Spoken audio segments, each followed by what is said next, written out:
Now, the great Mongol conqueror Genghis Khan carved the biggest land empire in history. He's been dead for more than 8 centuries now, but for the Chinese leadership, the name Genghis Khan still evokes a lot of fear. Now, China has in fact now asked a French museum to not mention the name Genghis Khan in its exhibition of the Mongol Conqueror. Our next report gets you all the details of this controversy. Raise an army,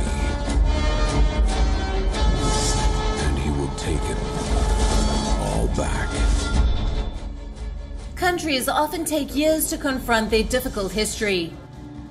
But not China. It simply rewrites it, with the help of a vast censorship regime. A museum in France recently got a taste of this. The Nantes History Museum was slated to stage a Genghis Khan exhibit next year. The Inner Mongolia Museum was roped in to help. It was smooth sailing for a while before the Chinese government got directly involved. Beijing sent a list of demands, some of them outrightly bizarre.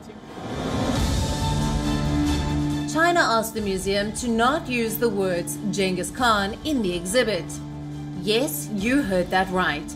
A Genghis Khan exhibit that does not mention the words Genghis Khan. China also wanted the words Empire and Mongols to be dropped. The idea was to strip the exhibition of its identity, but the organizers were having none of it.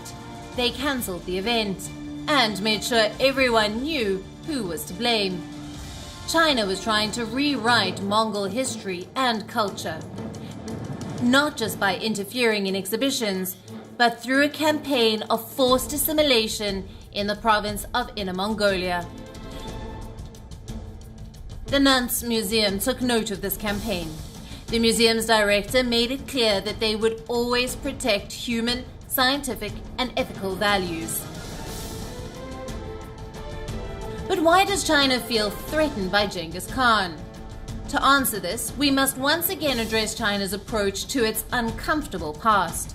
In the 13th century, the Mongols invaded China. Millions of Han Chinese were killed in the conquest. An offshoot of the Mongol Empire ruled over China for almost a century.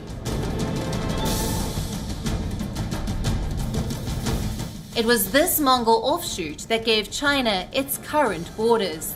In the 1980s, China tried to appropriate Genghis Khan, to portray the conqueror as one of their own. In 1987, Beijing erected a mausoleum in his honor. All that's changed under Xi Jinping. Minorities, including ethnic Mongolians, are under threat. They are being forced to learn Mandarin in schools, a move that is expected to endanger the mother tongue. The regime is urging Han Chinese to relocate to Inner Mongolia. It is all part of China's grand plan to achieve homogeneity. But ethnic Mongolians have pushed back.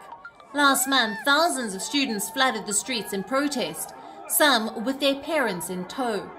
Schools also started reporting a drop in attendance, as parents refused to send their children to classes. The Nantes Museum episode has taught the world community a crucial lesson. Chinese censorship is not all-encompassing. If a museum can stand up to Chinese interference, why can't world powers?